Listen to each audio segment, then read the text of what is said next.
Need study teacher में आपका स्वागत है। इस वीडियो में हम लोग सेमेस्टर 2 माइनर ऑर्गेनिक फार्मिंग का एक मोस्ट इंपॉर्टेंट प्रश्न कवर करने वाले हैं। प्रश्न हमारा है, भारत में जैविक खेती की संभावनाएं और चुनौतियों का वर्णन करें। तो प्रश्न को अच्छी तरह से आपको समझना है। भारत में जैविक खेती की क्या संभावनाएं हैं, भविष्य में इसका स्वरूप कैसा होगा, वर्तमान समय में इसको अपनाने में कौन कौन सी चुनौतियाँ आ रही है, इन सभी पॉइंटों को लिखना पड़ेगा आपको। जो यह प्रश्न है जैविक खेती की संभावनाएं, इस तरह से भी पूछा जा सकता है, जैविक खेती की संभावनाएं और सीमाओं का वर्णन करें। तो जिस तरह से भी क्वेश्चन आता है उसका आंसर आपको सेम लिखना पड़ेगा। देखो, सबसे पहले आपको जो है ना इंग्लिश में प्रश्न को नोट करना है, क्योंकि ज़्यादा चांसेस है कि आपका जो प्रश्न है इंग्लिश में ही रहेगा, क्योंकि फर्स्ट सिटिंग वालों का जो पेपर है वह इंग्लिश में ही आया है। तो आप लोग इंग्लिश में से नोट कर लो। Discuss the possibilities and delimitation of organic farming, यानी कि ऑर्गेनिक फार्मिंग का क्या पॉसिबिलिटीज़ है, इसकी क्या संभावनाएं हैं और इसका क्या सीमाएं हैं, इसको आपको लिखना पड़ेगा। तो हम लोग चलते हैं, इसका आंसर देखते हैं। आंसर में आपको लिखना है जैविक खेती का भविष्य और संभावनाएं। इस तरह से आपको टॉपिक देना है। सबसे पहले इसमें हम लोग लिखेंगे, बढ़ती स्वास्थ्य समस्या के कारण वर्तमान और आने वाला भविष्य जैविक खेती का ही है। जैविक खेती का बिना मानव, वनस्पति और पशु जगत का जीवन संकट में पड़ जाएगा। हम जैविक खेती के भविष्य या संभावना को निम्न प्रकार से समझ सकते हैं। तो यहाँ आप लोग इनको समझ लो। जो जैविक खेती है, जैविक खेती पूरी तरह से प्राकृतिक विधि से खेती की जाने वाली है, और मतलब खेती की जाती है इसमें। साथ ही साथ जो होता है ना, इससे जो भी उत्पादित अनाज होता है या स्वास्थ्य के लिए, हमारे स्वास्थ्य के लिए अच्छा होता है, पर्यावरण के लिए अच्छा होता है, सभी के लिए अनुकूल होता है। तो स्वास्थ्य की दृष्टि से या जितने भी और भी लाभ हैं, इसको देखते हुए भविष्य में इसकी कई संभावनाएं हैं। इन सभी पॉइंटों को भी हम लोग देखते हैं। तो चलते हैं हम लोग, इसकी कौन कौन सी संभावनाएं हैं इसको देखते हैं हम लोग। देखो, फर्स्ट पॉइंट आपको देना है बढ़ती जागरूकता। पहला पॉइंट आपको क्या देना है? बढ़ती जागरूकता। अब जैविक खेती के प्रति लोगों की जागरूकता बढ़ती ही जा रही है। जैविक खेती से मिलने वाले लाभ, खास करके स्वास्थ्य और पर्यावरण संबंधी लाभों के बारे में लोगों की जानकारी धीरे धीरे बढ़ रही है, जिससे भविष्य में जैविक खेती की संभावनाएं साफ दिखाई दे रही है। तो पहला पॉइंट आपको क्या देना है? बढ़ती जागरूकता देना है। यानी कि जो लोग हैं जैविक खेती के प्रति धीरे धीरे जागरूक हो रहे हैं। आप लोगों को मतलब लोगों को पता चल रहा है कि जैविक खेती अपनाने से क्या हो रहा है, स्वास्थ्य के प्रति उनके लिए लाभदायक होगा, क्योंकि कहीं ना कहीं जो रासायनिक खेती होता है उन्हें नुकसान पहुंचाया है और इससे ज़्यादा से ज़्यादा नुकसान होता है। तो लोग क्या कर रहे हैं, धीरे धीरे जैविक खेती के प्रति जागरूक हो रहे हैं, जिससे भविष्य में इसकी संभावनाएं दिखाई दे रही है। नेक्स्ट अब हम लोग देखते हैं, दूसरा पॉइंट आपको देना है सरकारी समर्थन। इसे देखो आप लोग, चाहे केंद्र की सरकार हो या फिर राज्य की सरकारें, ये सभी जैविक खेती को प्रोत्साहित करने के लिए काम कर रही है। जैविक खेती को बढ़ावा देने जैसे नीतियों का निर्माण किया जा रहा है।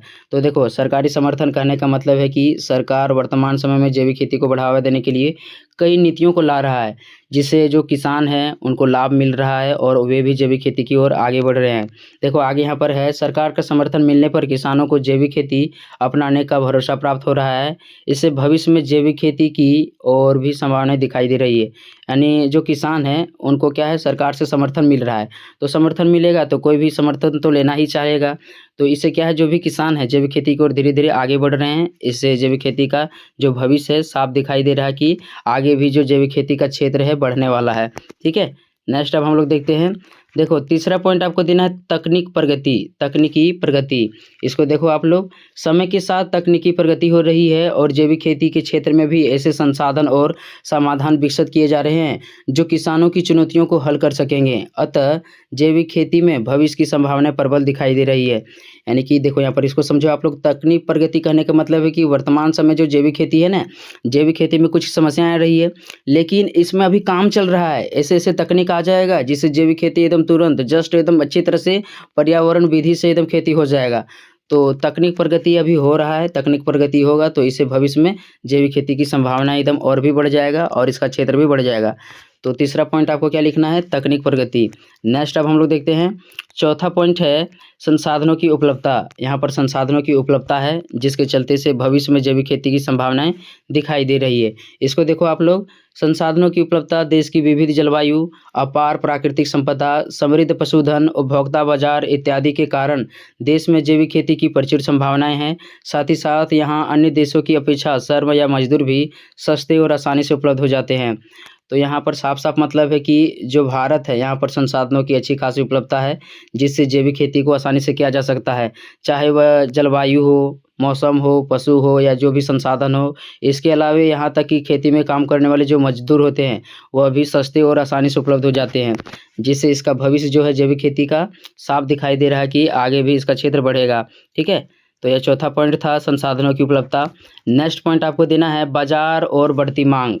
नेक्स्ट पॉइंट क्या है? बाज़ार और बढ़ती माँग।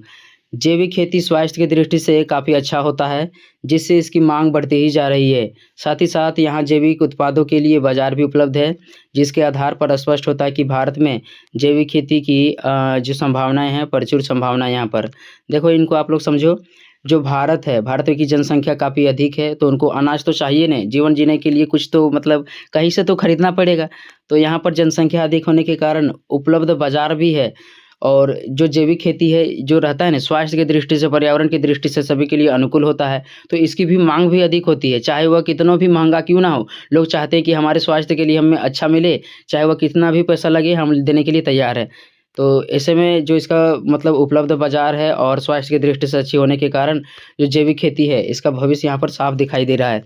तो 5वां आपको क्या लिखना है? उपलब्ध बाज़ार और बढ़ती माँग। ठीक है? नेक्स्ट अब हम लोग देखते हैं। नेक्स्ट पॉइंट आपको देना है जैविक खेती अपनाने में आने वाली चुनौतियाँ। तो जैविक खेती को अपनाएँगे या अभी जो अपना रहे हैं लोग, उनको कैसी-कैसी चुनौतियाँ आ रही है, इनको आप लोग देखो अभी। वर्तमान में जैविक खेती का बहुत ही महत्व है। आज इसके लाभ के चर्चे पूरी दुनिया में हो रहे हैं। इसकी उपयोगिता को सब स्वीकार कर रहे हैं। इसके बावजूद भी देश और दुनिया में इसका क्षेत्रफल बहुत कम है, क्योंकि इसे अपनाने में कई चुनौतियाँ आ रही है, जिसे निम्न प्रकार से समझा जा सकता है। तो यहाँ पर आप लोग समझो, जैविक खेती का जो महत्व है वर्तमान समय में क्यों ज़्यादा है, क्योंकि आज स्वास्थ्य समस्याएँ देखोगे ना, तो लगभग प्रत्येक घर में कोई न कोई बीमार होता है। क्यों बीमार होता है? क्योंकि वह रासायनिक उत्पादों का सेवन करते हैं। तो आज जो है जैविक खेती का हमारे जीवन में बहुत ही महत्व है, क्योंकि इससे हमारा जो स्वास्थ्य रहता है अच्छा रहता है। इसके बावजूद भी जो है ना, इतना मतलब महत्व होने के बावजूद भी आज वर्तमान समय में इसका जो क्षेत्र है या इसे अपनाने में कई समस्याएँ आ रही है।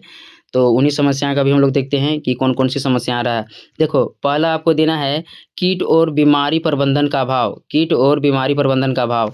तो इनको देखो आप लोग, जैविक खेती में कीट और बीमारियों का प्रबंधन काफ़ी चुनौती भरा होता है, क्योंकि इस खेती में रासायनिक उर्वरकों और कीटनाशकों का उपयोग नहीं किया जा सकता है। देखो आप लोग अच्छी तरह से समझो, जो पहला चुनौती क्या है? कीट और बीमारी का प्रबंधन करना है, यानी जैविक खेती आप करोगे, वहाँ पर कोई बीमारी हो जाता है पौधों को, तो इसका एकदम उपचार आपको जैविक विधि से करना पड़ेगा। कोई जैविक उपचार लेना पड़ेगा, उसी से आपको उस कीट को भी मारना है और बीमारियों को भगाना है। तो इसका उपचार करने में थोड़ा परेशानी होता है, क्योंकि जो रासायनिक उर्वरक है या जो रासायनिक कीटनाशक है, इसका प्रयोग हम लोग जैविक खेती में नहीं कर सकते हैं, क्योंकि इसका करेंगे तो कहीं न कहीं रासायनिक वाला खेती हो जाएगा। जैविक खेती में पूरी तरह से प्राकृतिक विधि से आपको खेती करना है, चाहे जिस तरह से आपको तरीका अपनाएगा जाना है, ठीक है? मतलब पूरी तरह से प्राकृतिक होना चाहिए। तो इसमें कीटों और बीमारियों का प्रबंधन करने में थोड़ा मतलब मुश्किल होता है।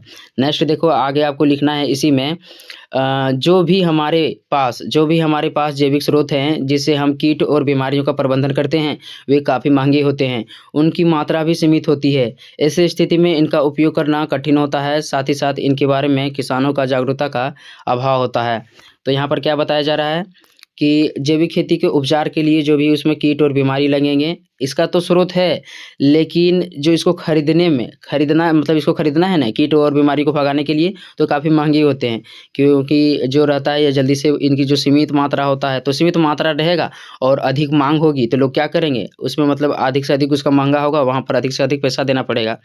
तो जो कीट नियंत्रण के लिए तो दवाइयाँ तो है, लेकिन अधिक महँगे हैं। साथ ही साथ जो किसान हैं, कैसे जैविक खेती में पूरी तरह से प्राकृतिक विधि से कीटों और बीमारियों को भगाना है, इसका अभाव है, यानी कि उन्हें नहीं पता है। तो पहला समस्या क्या आ रहा है? कीटों और बीमारियों का प्रबंधन का अभाव है, जिससे मतलब इसकी एक चुनौती है या इसकी एक सीमा है। ठीक है? नेक्स्ट देखो आप लोग, कम उत्पादकता, यानी कि जो जैविक खेती है, इसमें कम उत्पादन होता है। इनको आप लोग समझो पहले। जब हम जैविक खेती शुरू करते हैं, तो शुरू के कुछ वर्षों में उत्पादकता आमतौर पर रासायनिक खेती की तुलना में बहुत कम होता है, तथा इसमें समय भी बहुत अधिक लगता है, जबकि किसान कम समय में अधिक उत्पादकता चाहते हैं। ऐसे में किसान जैविक खेती की बजाय रासायनिक खेती को अपनाते हैं। देखो इनको समझो आप लोग, रासायनिक खेती आप करोगे, तो उसमें आपको उत्पादकता मिल जाएगा। आपको उत्पादकता तुरंत मिलता है, ज़्यादा से ज़्यादा उत्पादन होता है, तो किसान भी चाहते हैं कि हमें ज़्यादा से ज़्यादा उत्पादन हो और लाभ भी मिले। लेकिन जो जैविक खेती है, इसमें एक से जो शुरुआती वर्ष होता है, 1 से 2-3 वर्ष, इसमें अनाज बहुत कम उत्पादित होता है। इसमें मतलब नुकसान या ज़्यादा समय लगेगा, तो ऐसा किसान नहीं चाहते हैं, कोई भी इतना समय नहीं देना चाहता है आज के समय में, क्योंकि आवश्यकता तो बढ़ती ही जा रही है। तो लोग क्या कर रहे हैं, मतलब इसमें अधिक समय लगने के कारण या उत्पादकता शुरुआती समय में कम मिलने के कारण लोग जो हैं जैविक खेती को मतलब नहीं अपना रहे हैं या उसकी ओर नहीं ध्यान देते हैं। तो कम उत्पादकता इसकी दूसरी चुनौती है। नेक्स्ट अब हम लोग देख रहे हैं तीसरा, देखो तीसरा पॉइंट आपको देना है अधिक लागत। तीसरा पॉइंट आपको क्या देना है, अधिक अधिक लागत देना है। तो इनको देखो आप लोग, जैविक खेती में बीज बोने से लेकर फसल उत्पादन तक कई प्रक्रियाओं से होकर गुजरना पड़ता है, जैसे कीट और खरपतवार नियंत्रण, अधिक श्रम या परिश्रम करना आदि। इन सभी में करने में लागत अधिक आती है, जिससे छोटे और गरीब किसान इस खेती को करने में असमर्थ होते हैं। तो अगला पॉइंट आपको क्या बनाना, अगली चुनौती इसका क्या है, अधिक लागत है। जैविक खेती में जो भी आप करोगे, उसमें बीज बनाओगे, बीज डालोगे, फसल उत्पादन करोगे, इसमें बहुत सारी प्रक्रियाएँ होती है, जहाँ पर अधिक से अधिक पैसा लगता है। चाहे वह श्रम हो, खरपतवार नियंत्रण हो या फिर कीट नियंत्रण हो, इसमें अधिक से अधिक पैसा लगता है। जिससे जो है लोग क्या होते हैं, जो छोटे-छोटे किसान होते हैं या अन्य जितने भी मतलब गरीब किसान होते हैं, वे इसे अपनाना नहीं पाते हैं, क्योंकि वे मजबूर होते हैं, उनके पास इतना पैसा नहीं है कि वे इस खेती को कर सकेंगे। इसलिए जैविक खेती इनकी एक प्रमुख चुनौतियाँ हैं। अतः जो अधिक लागत है, अधिक लागत के कारण लोग क्या करते हैं, जैविक खेती की ओर ध्यान नहीं दे पाते हैं। नेक्स्ट देखो आप लोग, अधिक समय, जैविक खेती में अधिक समय लगता है। आप लोग इनको देखो, जैविक खेती को करने में या फसल उत्पादन करने के लिए इसमें रासायनिक खेती की तुलना में अधिक समय देना पड़ता है, जबकि किसानों को कम समय में अधिक उपज चाहते हैं, अतः किसान मजबूरन जैविक खेती को नहीं करते हैं। तो देखो, अधिक समय कहने का मतलब है कि मैंने आपको बताया कि शुरुआती समय में जो रहता है ना, फसल इसमें बहुत ही कम मिलता है।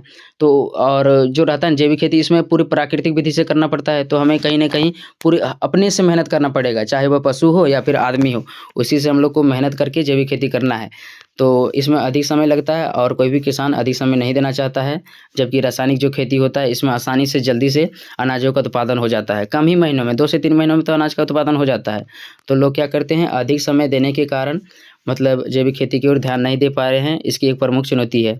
नेक्स्ट अब हम लोग देखते हैं, 5वाँ चुनौती है प्रमाणीकरण और विपणन। इस पॉइंट को आपको देखना है अच्छी तरह से, प्रमाणीकरण और विपणन।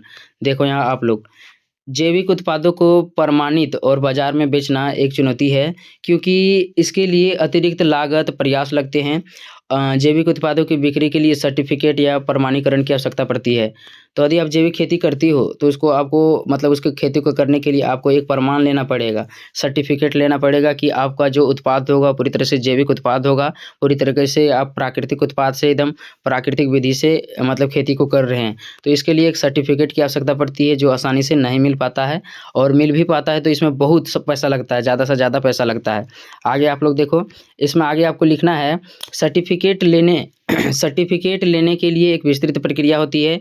उस प्रक्रिया को समझना और उसका अनुपालन करना थोड़ा कठिन होता है। इसके अलावे बाज़ार में उपभोक्ताओं या ग्राहकों को जैविक उत्पादों का विश्वास दिलाना थोड़ा कठिन होता है। अतः इस कारण भी जैविक खेती की प्रक्रिया काफ़ी धीमी है। यहाँ पर बताया जा रहा है कि सर्टिफ़िकेट लेने के लिए आपको बहुत बड़ा प्रक्रिया से गुज़रना पड़ेगा। उसमें आपका मिट्टी जाँच होगा, आपका जो उत्पादित अनाज करोगे, उसमें मतलब वो पूरी तरह से प्राकृतिक है कि नहीं, जैविक है कि नहीं, उसका जाँच होगा, और बहुत सारे इसमें मतलब नियम कानून हैं, उसका पालन करना पड़ेगा। साथ ही साथ इसमें क्या होता है, यदि आप उत्पादित भी कर लेते हो जैविक उत्पादों को ने, तो बाज़ार में बेचना और या उपभोक्ता जो होता है, ग्राहक जो होता है, उनको विश्वास दिलाना थोड़ा कठिन होता है। कैसे आप विश्वास दिलाओगे कि जो ग्राहक है, वह जो आप मतलब पदार्थ बेच रहे हो, वह पूरी तरह से जैविक है? इसके लिए आपको क्या है, एक मान्य सर्टिफ़िकेट की आवश्यकता पड़ेगी। तो बहुत सारी समस्याएँ आती है। तो यह क्या था, इनकी 5वीं समस्या था प्रमाणीकरण और विपणन। सर्टिफ़िकेट लेने में थोड़ा-सा प्रॉब्लम होता है, जिसके कारण से जैविक खेती इसकी एक प्रमुख समस्या है, प्रमुख चुनौती है। तो इनको समझ गए होंगे। नेक्स्ट में आपको क्या लिख देना है, निष्कर्ष लिख देना है। निष्कर्ष हम लोग देखते हैं। निष्कर्ष में क्या आप लिखिएगा, देखो आप लोग यहाँ पर, जैविक खेती एक पर्यावरण के अनुकूल और स्वायत्त खेती प्रणाली है, जो भविष्य में खाद्य सुरक्षा और स्थिरता प्रदान करेगी। हालांकि इसे अपनाने में कुछ चुनौतियां हैं, लेकिन बढ़ती जागरूकता और सरकारी समर्थन तथा तकनीक प्रगति के साथ ही जैविक खेती का भविष्य काफ़ी उज्जवल दिखाई दे रहा है। तो इन सभी को इस तरह से आपको लिख लेना है। इस वीडियो में इतने ही। चैनल में नए तो चैनल को सब्सक्राइब कर लीजिएगा। मिलते हैं नेक्स्ट वीडियो में, तब तक के लिए धन्यवाद।